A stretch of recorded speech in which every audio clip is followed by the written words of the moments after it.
Hello students, welcome to the Manala Excellence YouTube channel. ఈ వీడియోలో మనం ఈనాడు ఇండియన్ ఎక్స్ప్రెస్ సాక్షిలో కవర్ అయినటువంటి important current affairs 21st and 22nd June మనం discuss చేయడం జరుగుతుంది. దాంతోపాటు వీడియో ఎండింగ్లో వన్ లైనర్స్ అండ్ క్విజ్ని కూడా డిస్కస్ చేయడం జరుగుతుంది. బౌత్ సండే అండ్ మండే 2 రోజులు కవర్ అయినటువంటి న్యూస్ని మనం డిస్కస్ చేద్దాం స్టూడెంట్స్. ఇందులో మనం డీటెయిల్డ్ అనాలిసిస్ కన్నా వెళ్ళే కన్నా ముందు ఈరోజు మనం ఎడిటోరియల్ పాయింట్ ఆఫ్ వ్యూలో డిస్కస్ చేసేవి ఈ 3 articles. First one, when a parliamentary panel red flagged China. ఇది మనకి ఇండియన్ ఎక్స్ప్రెస్లో ఇది ఎడిటోరియల్లో కవర్ అయింది స్టూడెంట్స్. ఇది మీకు నిన్నటి న్యూస్ పేపర్లో కవర్ అయింది. పీడిఎస్ వర్సెస్ డీబీటీ ఇండియన్ ఎక్స్ప్రెస్లో కవర్ అయింది. ఇది ఈరోజు న్యూస్ పేపర్లో కవర్ అయింది. మహిళల వివాహ వయస్సు పెంపుపై టాస్క్ ఫోర్స్, ఇది నిన్నటి ఈనాడు న్యూస్ పేపర్ ఎడిటోరియల్లో కవర్ అయింది స్టూడెంట్స్. ఈ మూడింటిని మనం డీటెయిల్గా డిస్కస్ చేయడం జరుగుతుంది. రిమైనింగ్ న్యూస్ అయితే ఏవైతే ఉన్నాయో, లైక్ చైనా బంగ్లాదేశ్కి కొన్ని టారిఫ్ ఎగ్జామ్షన్స్ ఇవ్వడం, దాంతోపాటు పిఎం స్వనిధి అనే స్కీమ్ కానీ, Punjab civil service board, కోవిర్ Fabiflu, ఈ మెడిసిన్ అంటే ఏంది, ఇంటర్నేషనల్ యోగా డే, రాజ్ పర్బా ఇది ఒడిస్సాలో సెలబ్రేట్ చేసుకుంటారు, ఇది ఒక festival type. Mukesh Ambani 9th richest in the world. అలానే సేతురామన్ పంచనాథన్ ఇతన్ని నేషనల్ సైన్స్ ఫౌండేషన్కి డైరెక్టర్గా అపాయింట్ అవ్వడం జరిగింది. ఇవన్నీ కూడా మనం వన్ లైనర్స్ కాన్సెప్ట్లో డిస్కస్ చేయడం జరుగుతుంది students. First one, when a parliamentary panel red flagged China. ఇది మన దేనికి సంబంధించిందంటే, మన ఇండియాకి చైనాకి మధ్యలో బార్డర్ దగ్గర, అంటే ఎక్కడైతే కనుక ఈ బార్డర్ దగ్గర టెన్షన్ ఉన్నటువంటి ఈ పరిస్థితుల్లో ఈ యొక్క బార్డర్ గురించి ఇక్కడ ఎలాంటి జాగ్రత్తలు తీసుకోవాలి, సరిహద్దులో ఎలాంటి జాగ్రత్తలు తీసుకోవాలని చెప్పేసి ఆల్రెడీ పార్లమెంటరీ కమిటీ ఒక నివేదిక ఇవ్వడం జరిగింది. ఇప్పుడు ఆ నివేదిక అనేది చర్చనీయాంశమైంది అనమాట.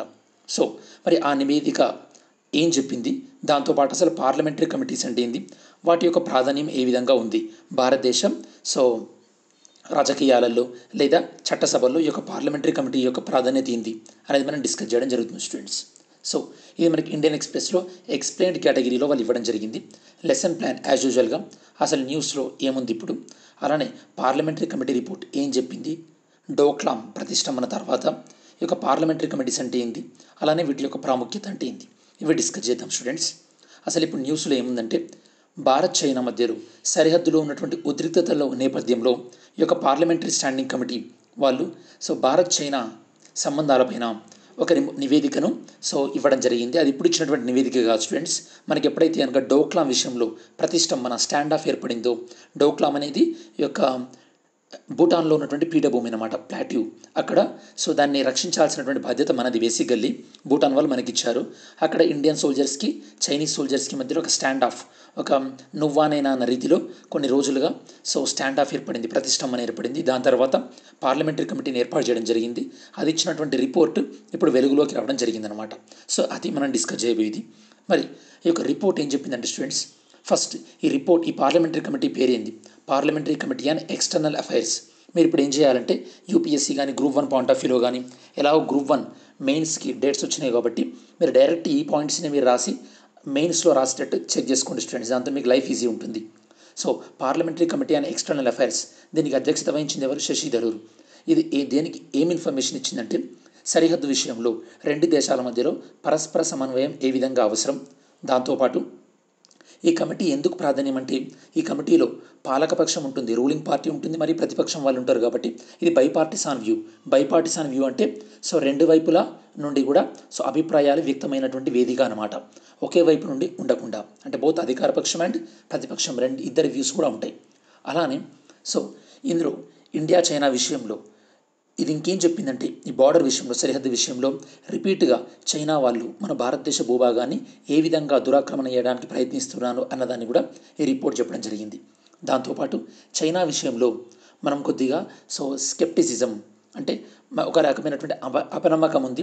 మనం ఎప్పుడూ కూడా చైనాను కంప్లీట్గా నమ్మడానికి వీల్లేదు, కొద్దిగా కేర్ఫుల్గా డీల్ చేయాల్సినటువంటి అవసరం ఉంది. మనం ఒక మనం కేర్ఫుల్గా ఉన్నట్టయితే కనుక ఎలాంటి అవాంఛనీయ సంఘటనలు జరగకుండా ఉంటాయి అని చెప్పేసి ఈ యొక్క పార్లమెంటరీ కమిటీ చెప్పడం జరిగింది. ఇప్పుడు మనం కొన్ని విషయాల్లో ఇలాంటి కమిటీస్ అనేవి ప్రస్తావన వస్తుంటుంది అనమాట. అంటే మనం ఎలాంటి జాగ్రత్తలు తీసుకోవాలి ఫ్యూచర్లో, ఎందుకంటే మన సోల్జర్స్ చనిపోయారు కదా స్టూడెంట్స్, ఇలాంటివి జరగకుండా ఉండాలంటే ఎలాంటి జాగ్రత్తలు తీసుకోవాలన్నటువంటి ప్రస్తావనలో ఇలాంటి కమిటీల పేర్లు వస్తుంటాయి అన్నమాట. మరి పార్లమెంటరీ కమిటీల యొక్క ప్రాధాన్యత ఏంటి మీరు అర్థం చేసుకుంటే స్టూడెంట్స్, కొన్ని ఎక్సెప్షన్స్ మినహాయిస్తే కనుక లోక్సభలో మరియు రాజ్యసభలో పార్లమెంటరీ కమిటీ యొక్క కాంపోజిషన్, వాటి యొక్క ఫంక్షన్స్ అనేవి సిమిలర్గా ఉంటాయి. సో ఈ యొక్క పార్లమెంటరీ కమిటీస్ కాంపోజిషన్ అంటే వాటి కాంపోజిషన్ ఎలా ఉండాలి అంటే అందులో ఎవరెవరు ఉండాలి, వాళ్ళ యొక్క పదవీ కాలం ఎలా ఉండాలి, వీటన్నింటి గురించి చెప్పేసి బోత్ లోక్సభలో రాజ్యసభలో వీటి గురించి article 118 section 1 article 118 sub article 1 అనేది ఈ యొక్క పార్లమెంట్లో ఉన్నటువంటి కమిటీస్ గురించి చెప్తుంది స్టూడెంట్స్. ఇది మనకు ప్రిలిమ్స్ పాయింట్ ఆఫ్ వ్యూలో ఇంపార్టెంట్. పార్లమెంటరీ కమిటీస్ మళ్ళీ రెండు విధాలుగా ఉంటాయి, స్టాండింగ్ కమిటీస్, అడ్హాక్ కమిటీస్.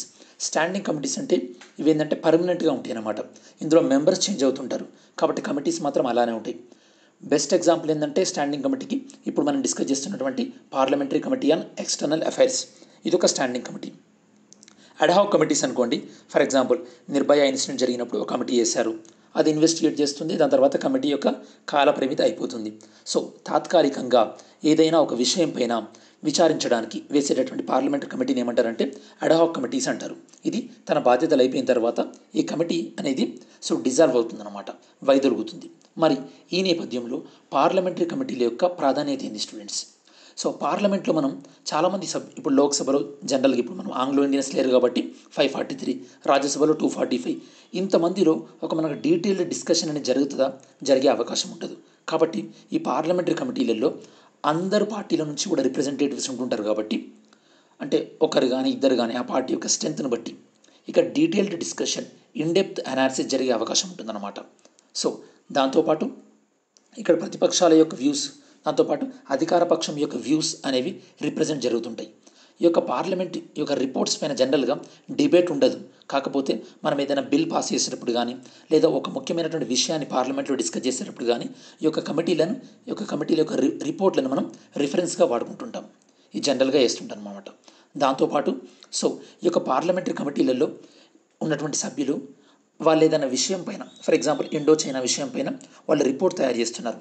ఆ టైంలో ఈ యొక్క డిఫెన్స్ ఎక్స్పర్ట్స్ కానీ లేదా ఫారిన్ అఫైర్స్ ఎక్స్పర్ట్ కానీ వాళ్ళ సలహాలు కూడా ఈ యొక్క పార్లమెంటరీ కమిటీలు తీసుకునే అవకాశం ఉంటుంది. కాబట్టి పార్లమెంటరీ కమిటీ యొక్క రిపోర్ట్లలో ఈ యొక్క ఎక్స్పర్ట్స్ యొక్క రోల్ కూడా ఉంటుంది స్టూడెంట్స్. సో ఈ విధమైనటువంటి అడ్వాంటేజ్ ఉంటుంది పార్లమెంటరీ కమిటీస్ వల్ల. సో మనం ఈ యొక్క లెసన్ ప్లాన్లో మనం ఏం డిస్కస్ చేసామంటే అసలు వాట్ ఈస్ ద ఇష్యూ ఏముంది, దాంతోపాటు పార్లమెంటరీ కమిటీ భారత్ చైనా గురించి ఏం చెప్పింది, ఈ యొక్క పార్లమెంటరీ కమిటీస్ అంటే ఏంటి, ఈ యొక్క పార్లమెంటరీ కమిటీల యొక్క ప్రాముఖ్యత ఏంటి అనేది మనం డిస్కస్ చేయడం జరిగింది స్టూడెంట్స్.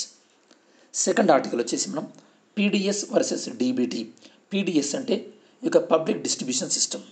ఓకే, సో ఇది మనకు సింపుల్గా చెప్పాలంటే ration shops, fair price shop, చౌకధరల దుకాణం. DBT direct benefit transfer.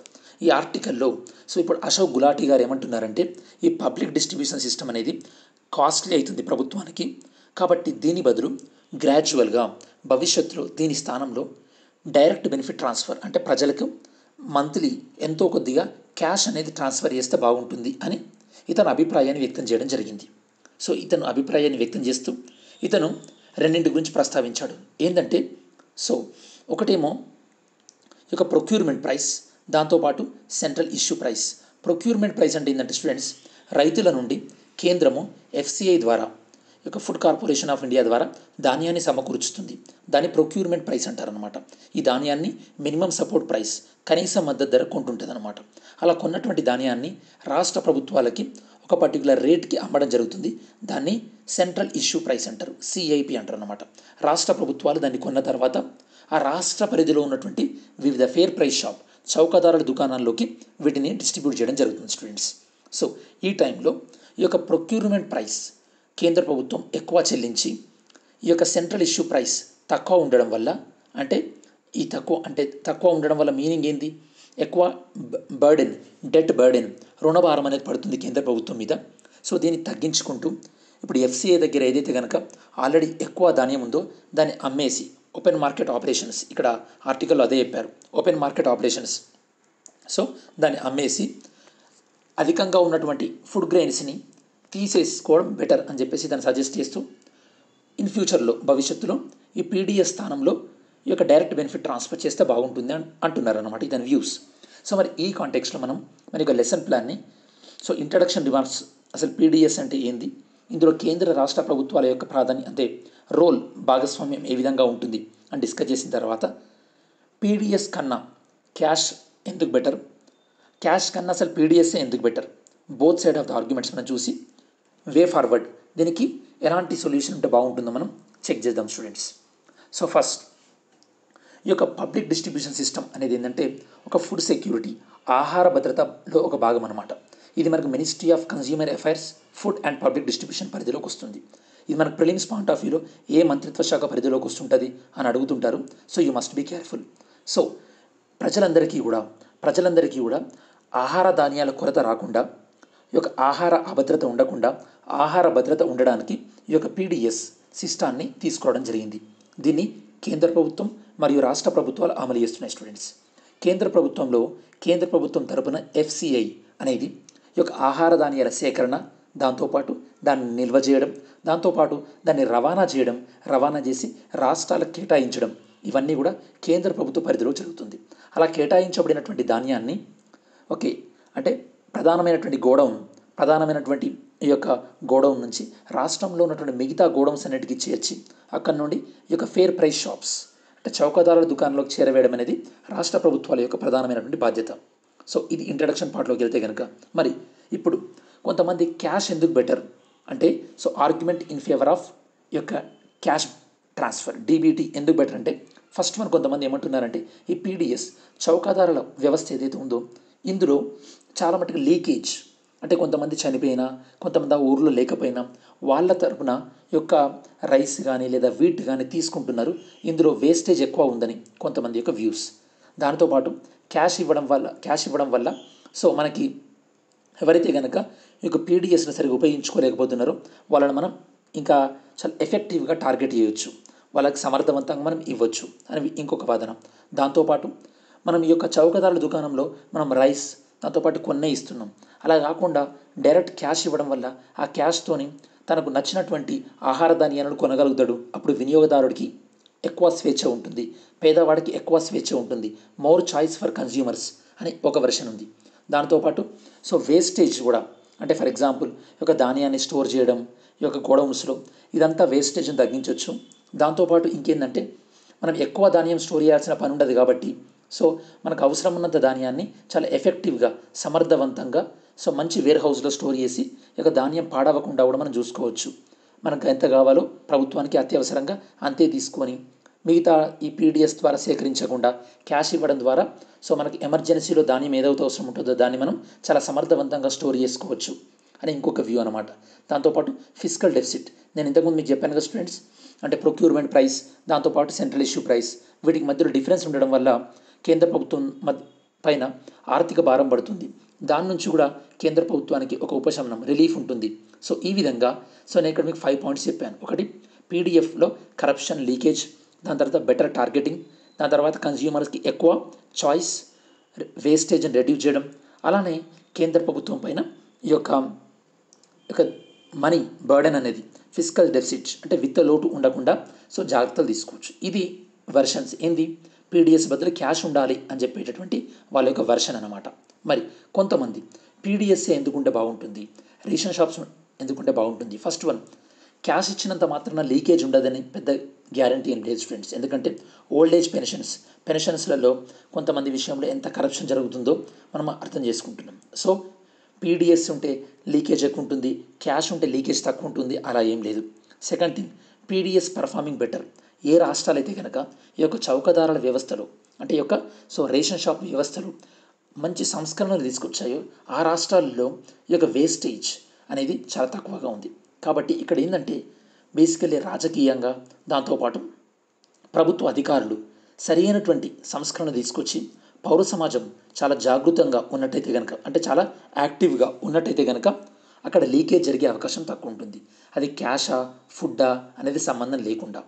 Third one, ఒకవేళ క్యాషే ఇద్దామనుకోండి, క్యాష్ ఇచ్చిన పర్సను తన ఇంట్లో వాళ్ళకి ఫుడ్ కొట్టడానికి గ్యారంటీ ఏంది, వాడు ఏ బార్కో రెస్టారెంట్కి వెళ్ళి తాగాడు అనుకోండి, అప్పుడు వాళ్ళ ఫ్యామిలీ పరిస్థితి ఏమవుతుంది, అవునా కాదా?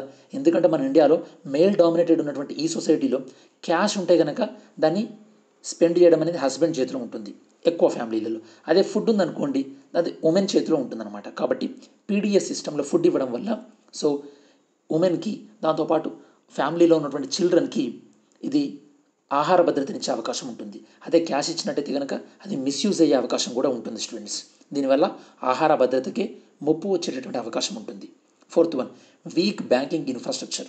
సరే, మనం క్యాష్ ఇద్దాం అనుకుందాం, మన ఊర్లలోనే మనం చూస్తుంటే మన మండలాలలో అంటే మండల హెడ్ క్వార్టర్లో సో బ్యాంక్ క్లోజ్ చేస్తే ఏటీఎం కూడా క్లోజ్ చేస్తారు. అట్లాంటి సిట్యువేషన్ ఉంది. అలాంటి సిట్యువేషన్లో ఈ రోజులలో ఇప్పటికీ కూడా బ్యాంకింగ్లో వ్యవస్థాపరమైనటువంటి వెసులుబాట్లు ఇంకా కూడా లేదు. అంటే బ్యాంకింగ్ ఇన్ఫ్రాస్ట్రక్చర్ అనేది ఇంకా చాలా తక్కువగా ఉంది. ఈ సమయంలో మనం ఇలా ఫుడ్ బదులు క్యాష్ ఇచ్చామనుకోండి, అప్పుడు చాలామందికి కూడా ప్రాబ్లం ఫేస్ చేసేటటువంటి అవకాశం ఉంటుంది.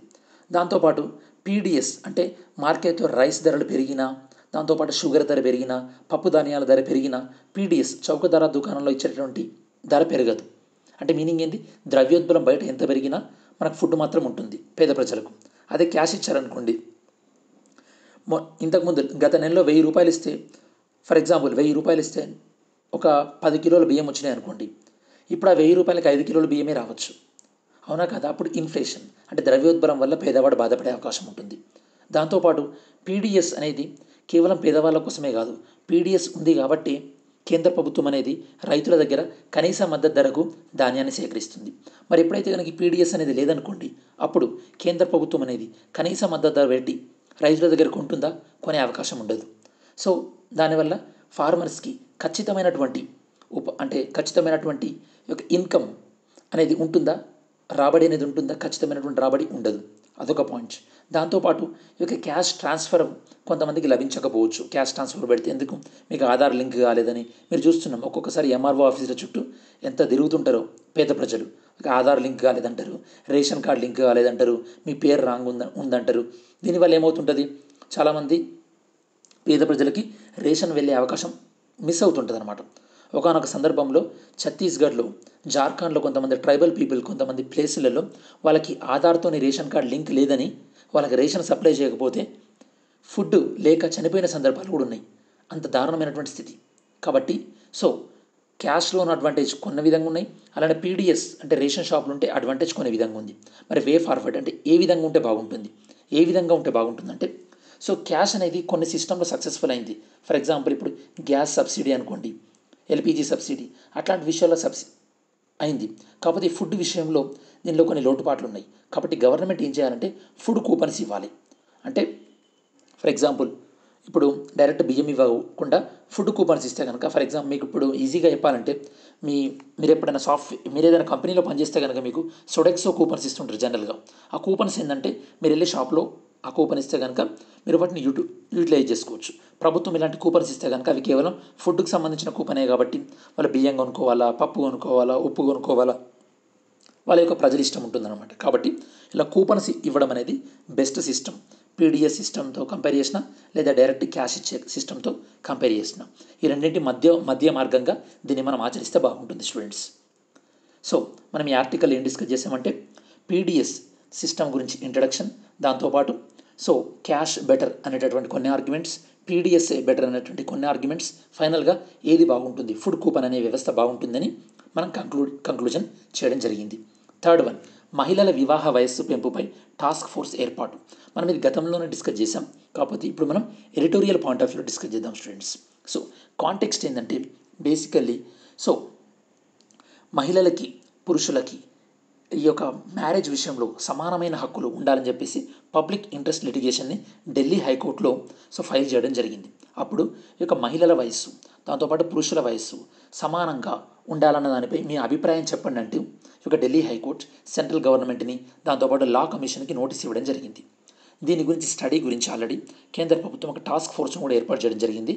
ఆ టాస్క్ ఫోర్స్ ఎవరు అధ్యక్షత వహిస్తున్నారంటే జయా జైట్లీ అధ్యక్షత వహిస్తున్నారు. ఇందులో నీతి ఆయోగ్ మెంబర్స్ అయినటువంటి వికే పాల్, దాంతోపాటు ఉమెన్ అండ్ వెల్ఫేర్ మినిస్ట్రీ నుంచి కూడా కొంతమంది ప్రతినిధులు ఉన్నారు. ఇది కాంటెక్స్ట్. మరి ఇంట్రడక్షన్లో చూసినట్టయితే కనుక ఏ దేశంలోనైనా సరే క్వాలిటీ, దాంతోపాటు హెల్దీ హ్యూమన్ రిసోర్స్ అనేవి ఉండాలంటే కనుక దాని బ్యాక్గ్రౌండ్లో ఆ కంట్రీలో ఉన్నటువంటి ఉమెన్ మ్యారేజబుల్ ఏజ్, దాంతోపాటు ఉమెన్ యొక్క హెల్త్, దాంతోపాటు ఉమెన్ ఉన్నటువంటి న్యూట్రిషన్ అవైలబిలిటీ, ఇవన్నీ కూడా ఇంపార్టెంట్ అనే పోషిస్తున్నాయి. ఎందుకంటే మహిళ న్యూట్రిషన్ బాగుంటేనే పుట్టబోయేటటువంటి పిల్లల యొక్క న్యూట్రిషన్ క్వాలిటీస్ బాగుండి సో ఇన్ఫాంట్ మోర్టాలిటీ రేట్ తక్కువ ఉంటుంది. దాంతోపాటు స్టంటింగ్, వాస్టింగ్ ఇవి కూడా తక్కువ ఉండే అవకాశం ఉంటుంది. సో మరి ఈ సందర్భంలో చైల్డ్ మ్యారేజెస్ గురించి నేషనల్ క్రైమ్ రికార్డ్ బ్యూరో ఏం చెప్తుందంటే, మహిళల పట్ల జరిగేటటువంటి హింస ఈ విషయంలో చైల్డ్ మ్యారేజ్ కూడా ఒక కారణమే అని చెప్పేసి ఎన్సీఆర్బీ డేటా చెప్తుంది. అలానే మన సెంట్రల్ మినిస్ట్రీ వీరి యొక్క స్టాటిస్టిక్స్ ప్రకారం మన ఇండియాలో average women marriageable age 22 years ఉంది. యూనిసెఫ్ లెక్కల ప్రకారం almost all 47% of the women వాళ్ళు 18 ఇయర్స్ లోపే, అలానే 18% ఆఫ్ ద ఉమెన్ 15 ఇయర్స్ లోపే వీళ్ళు మ్యారేజ్ చేసుకుంటున్నారు. National family health survey NFHS 2015-16 ప్రకారం ఇండియాలో 11 స్టేట్స్లో ఈ యొక్క చైల్డ్ మ్యారేజెస్ ఎక్కువ జరుగుతున్నాయి. ఇక్కడ క్వశ్చన్ స్టూడెంట్స్, మీకు హిస్టరీ పాయింట్ ఆఫ్ వ్యూలో మన ఇండియన్ హిస్టరీలో ఎవరు ఈ యొక్క చైల్డ్ మ్యారేజెస్కి అపోజ్గా కృషి చేసిన వ్యక్తి ఎవరు? అలానే బ్రిటిష్ తరపు నుంచి కూడా ఏ గవర్నర్ జనరల్ ఈ యొక్క చైల్డ్ మ్యారేజెస్ని ప్రొహిబిట్ చేస్తూ సో కొన్ని చట్టాలు తీసుకోవడం జరిగింది. చైల్డ్ మ్యారేజెస్ అండ్ సతీ ఈ రెండింటి మీద కూడా. ఓకే, సో కొన్ని రాష్ట్రాలు అయినటువంటి బీహార్, మధ్యప్రదేశ్ ఈ రాష్ట్రాల్లో ఈ యొక్క చైల్డ్ మ్యారేజెస్ ఎక్కువ ఉండేటివి. కాకపోతే ఈ మధ్యలో బెంగాల్లో కూడా ఎక్కువ అయ్యాయి. ఎందుకంటే ఈ యొక్క బంగ్లాదేశ్ నుంచి వచ్చినటువంటి మైగ్రేషన్ ఇలాంటివి అని కొన్ని కారణాలు ఉన్నాయన్నమాట. ఈవెన్ మెటర్నల్ మోర్టాలిటీ రేట్స్ అంటే మాతా శిశు మరణాల్లో సౌత్ ఏషియాలో ఇవి 24% ఉన్నట్టు యుఎన్ఓ చెప్పింది. ఇన్ఫాంట్ మోర్టాలిటీ రేట్ అనేది మనం 1000 క్యాలిక్యులేట్ చేస్తాం. మెటర్నల్ మోర్టాలిటీ రేట్ అనేది మనం 1,00,000కి క్యాలిక్యులేట్ చేస్తాం. సో మనం మరి ఈ యొక్క మ్యారేజబుల్ ఏజ్ అంటే వివాహాల గురించి చట్టాలు ఏ విధంగా వచ్చాయి? ఫస్ట్ శారదా యాక్ట్ 1929లో ఇది మినిమం ఏజ్ గర్ల్స్కి అయితే 14, బాయ్స్కి అయితే 18 ఇయర్స్ నిర్ధారించడం జరిగింది. మారుతున్నటువంటి పరిస్థితుల్లో భాగంగా 2006లో మెన్కి అయితే కనుక 21 ఇయర్స్, ఉమెన్కి అయితే కనుక 18 ఇయర్స్ సో మ్యారేజబుల్ ఏజ్ని పెంచడం జరిగింది. మరి ఈ క్రమంలో అంటే 1929 నుంచి వస్తున్నటువంటి మార్పులు ఉమెన్ లైఫ్ స్టైల్లో ఏ విధంగా వచ్చాయి, దాన్ని బట్టి అది వాళ్ళ యొక్క లైఫ్ స్టైల్ చేంజెస్ అనేది ఉమెన్ మ్యారేజ్ చేసుకునే ఏజ్ పైన ఏ విధంగా ఎఫెక్ట్ అయిందో చూద్దాం మనం. ఈ యొక్క శారదా చట్టాన్ని సవరించిన తర్వాత భారతదేశ ప్రభుత్వం ఎన్నో పథకాలు ఇలాంటివి తేవడం వల్ల మహిళల అభివృద్ధి అనేది స్టార్ట్ అయింది. ఈ మార్పు అనేది పట్టణాలు, నగరాలతో పాటు గ్రామీణ ప్రాంతాల్లో కూడా స్పష్టంగా కనిపించింది. దాని తర్వాత ఎకనామిక్ రిఫార్మ్స్ రావడం, దీనివల్ల మహిళలు సో వేరే ప్రాంతాల్లోకి వెళ్ళి వర్క్ చేయడం స్టార్ట్ అయింది. దాంతోపాటు ఈ యొక్క inter caste, inter religious marriages పెరగడం, ఈవెన్ ఫారిన్కి వెళ్ళి చదువుకోవడం ఎంఎస్ కోసం కానీ జాబ్ కోసం కానీ, దానివల్ల ఏంటంటే అమ్మాయిలకు తొందరగా పెళ్లి చేయాలనేటువంటి ఆలోచన విధానం తగ్గింది.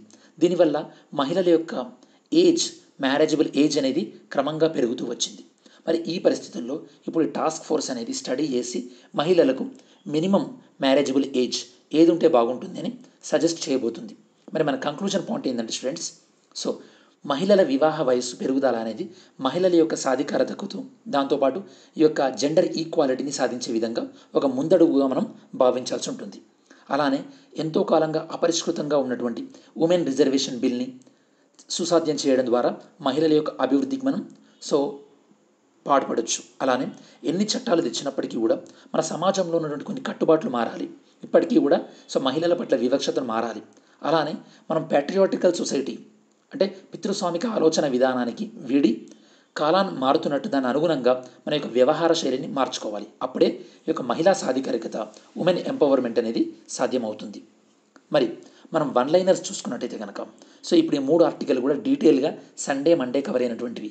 సాక్షిలో కానీ, ఈనాడులో కానీ, దాంతోపాటు ఇండియన్ ఎక్స్ప్రెస్. మిగతా కొన్ని న్యూస్ ఇండియా, చైనా గురించి కవర్ అయ్యాయి కానీ అవి ఆల్రెడీ మనం డిస్కస్ చేసాం స్టూడెంట్స్. మళ్ళీ రిపీట్గా అవసరం లేదు మనం. నెక్స్ట్ వన్ లైనర్స్ తీసుకుంటే కనుక China tariff exemption to Bangladesh.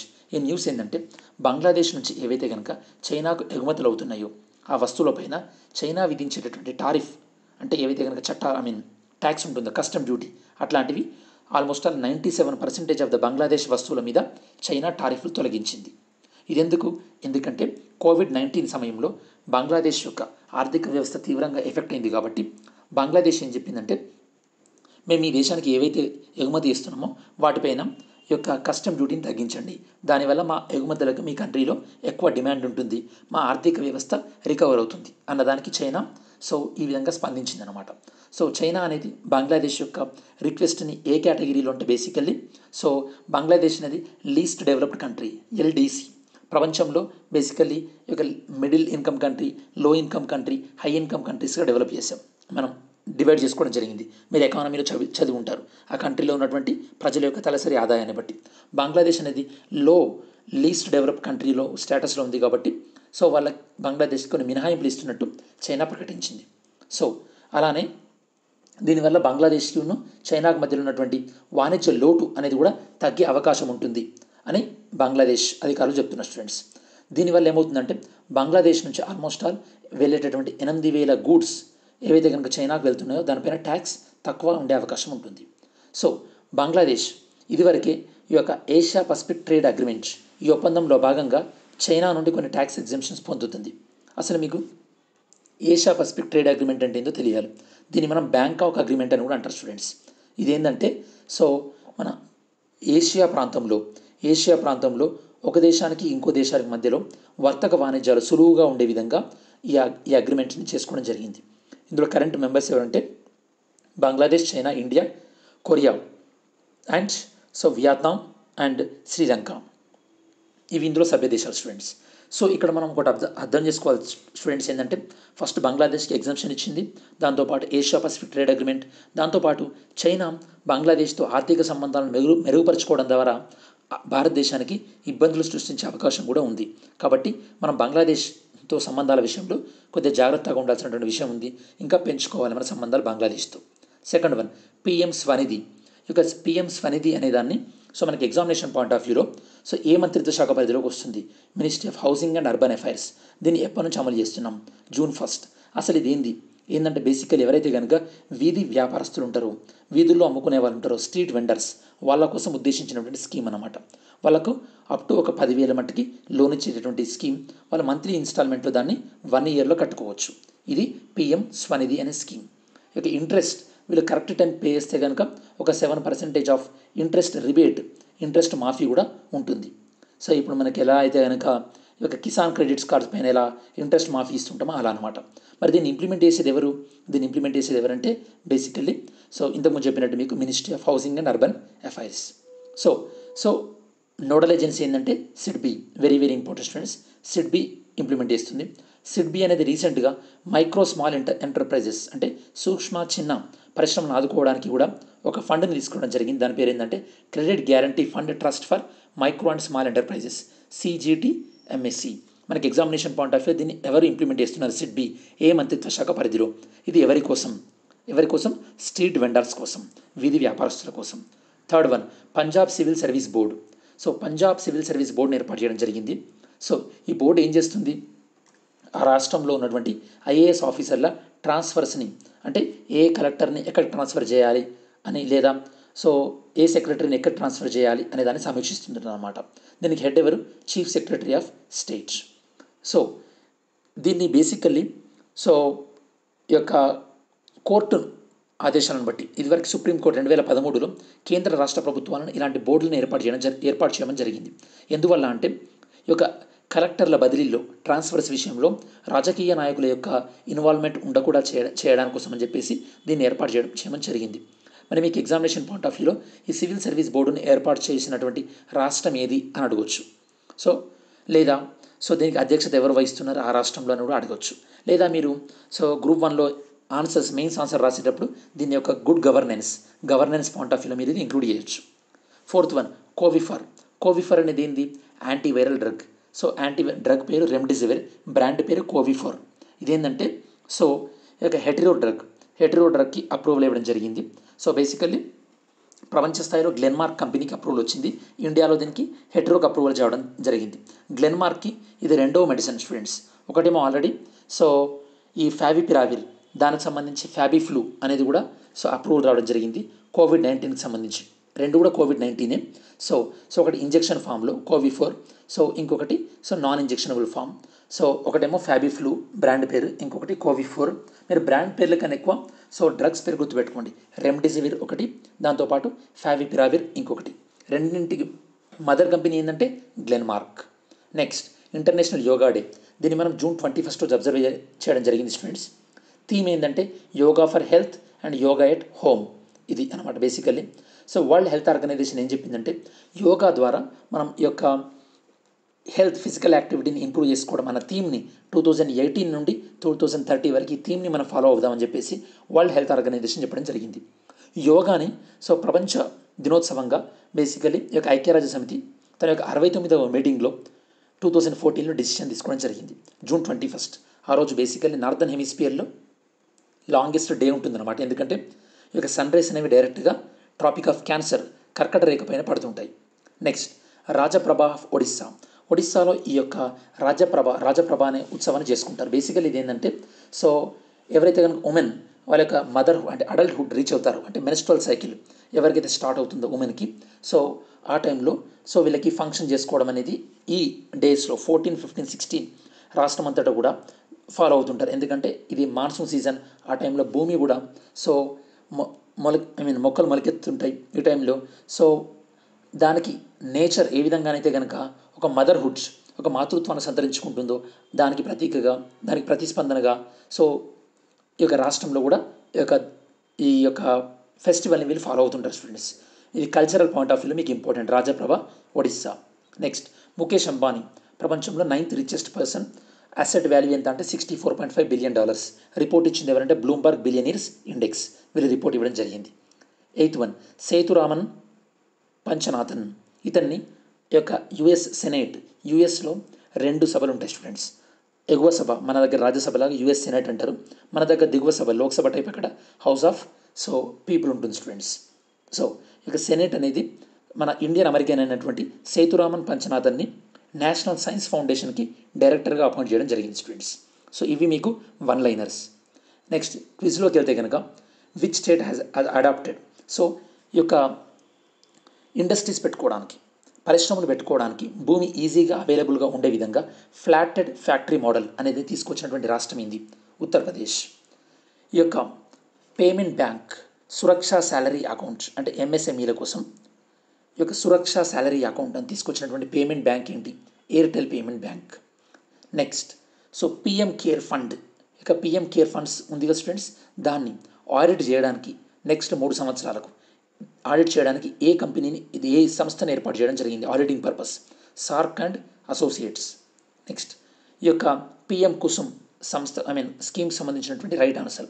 బేసికల్ ఇది సోలార్ ప్రొడక్షన్ని పెంపొందిస్తుంది. డీసెంట్రలైజ్డ్ అంటే ఒకే ప్లేస్లో కాకుండా ఈవెన్ రైతులు కూడా వాళ్ళ పంట పొలాల దగ్గర సోలార్ ప్యానల్ని ఏర్పాటు చేసుకొని సోలార్ ఎనర్జీని ప్రొడక్షన్ చేసుకోవచ్చు. దీని యొక్క టార్గెట్ ఏంటంటే 2020 వరకు 2022 వరకు 25,750 మెగావాట్లను అచీవ్ కావడం ఈ స్కీమ్ యొక్క టార్గెట్. దీన్ని ఇంప్లిమెంట్ చేసేది ఎవరంటే ministry of new and renewable energy, MNRE. ఇది నోడల్ ఏజెన్సీ. దీనికి సంబంధించినటువంటి రైట్ ఆన్సర్ ఏంటంటే 3 స్టేట్మెంట్స్ కూడా right answer students. Statement is option D is the right answer. Next 5th one genome India సంబంధించి. యాక్చువల్ జీనోమ్ ఇండియా ప్రాజెక్ట్ని ఎందుకు take up చేసామంటే మన భారతదేశంలో కొన్ని డిఫరెంట్ రాష్ట్రాల్లో ఉన్నటువంటి కొంతమంది ప్రజల యొక్క జీనోమ్ని కలెక్ట్ చేసి వాళ్ళకు ఎలాంటి డిసీజులు వస్తున్నాయి, ఏ డిసీజులు వాళ్ళకు ఎక్కువ గురయ్యే అవకాశం ఉంది అని టెస్ట్ దానికోసం శాంపుల్ కలెక్ట్ చేస్తున్నారు. అది జీనోమ్ ఇండియా యొక్క మెయిన్ ఉద్దేశం. ఇక్కడ ఫస్ట్ స్టేట్మెంట్లో ఏమిచ్చారు? ఇది ఇండో ఆరియన్ ఎవరెవరు వాళ్ళని తెలుసుకోవడానికి అని చెప్పేసి statement first one is wrong. Second, దీన్ని ఇంప్లిమెంట్ చేస్తుంది ఎవరు? ఇండియన్ ఇన్స్టిట్యూట్ ఆఫ్ సైన్స్, వాళ్ళకి సంబంధించినటువంటి centre for brain research institute. ఇది right students. Genome is an organism complete set of DNA. ఇది మీకు తెలిసింది. జీనోమ్ అంటే జీవి యొక్క DNA అని మనం జీనోమ్ అంటాం. Statement 2 and 3 right answer. Option is B. Next ఈరోజు సంబంధించినటువంటి ప్లీజ్ ఎర్త్కి సంబంధించిన నియర్ ఎర్త్ ఆబ్జెక్ట్ సంబంధించినటువంటి ఈ యొక్క కరెక్ట్ స్టేట్మెంట్స్ ఏంటో మీరు క్వశ్చన్ డీటెయిల్గా చదివి మీరు ఆన్సర్ ట్రై చేయండి. నేను మీకు ఎలా క్వశ్చన్ రేపటి క్విజ్లో ఎక్స్ప్లెయిన్ చేస్తాను. సెకండ్ వన్ రాజ్యసభ ఎన్నికలకు సంబంధించినటువంటి రైట్ ఆన్సర్ ఏందో చెక్ చేయండి students. Third one State of India's environment in figures 2020 reports. ఇది పబ్లిష్ అయింది. దీన్ని ఎవరు పబ్లిష్ చేయడం జరిగింది? ఓకే, దీని పబ్లిషింగ్ ఏజెన్సీ ఎవరు? Next Aryabhatta research institute of observational sciences. దీనికి సంబంధించినటువంటి రైట్ ఆన్సర్ ఏందో మీరు చెక్ చేయండి students. Next one India extended 2.33 crores to construct sanitation facility in Pashupatinath temple. మరి పశుపతినాథ్ టెంపుల్ ఏ దేశంలో ఉంది? ఇది స్టూడెంట్స్. ఈ విధంగా మొత్తం ఈనాడు, సాక్షి, ఇండియన్ ఎక్స్‌ప్రెస్‌లో కవర్ అయినటువంటి వన్ లైనర్స్, దాంతోపాటు ఎడిటోరియల్‌ని డిస్కస్ చేయడం జరిగింది. ఈ వీడియో మీ ప్రిపరేషన్‌కి ఉపయోగపడుతుంది అనుకుంటే లైక్ చేయండి. మీ ఫ్రెండ్స్‌కి యూజ్ అవుతుంది అనుకుంటే కనుక షేర్ చేయండి. మన ఛానల్‌కి సబ్స్క్రైబ్ కానట్టయితే కనుక ఛానల్‌కి సబ్స్క్రైబ్ చేసుకొని బెల్ ఐకాన్ పైన క్లిక్ చేయండి. దాంతో మీకు అప్డేట్స్ అనేవి ఈజీగా ఉంటాయి. Thanks for watching this video students. See you in next video.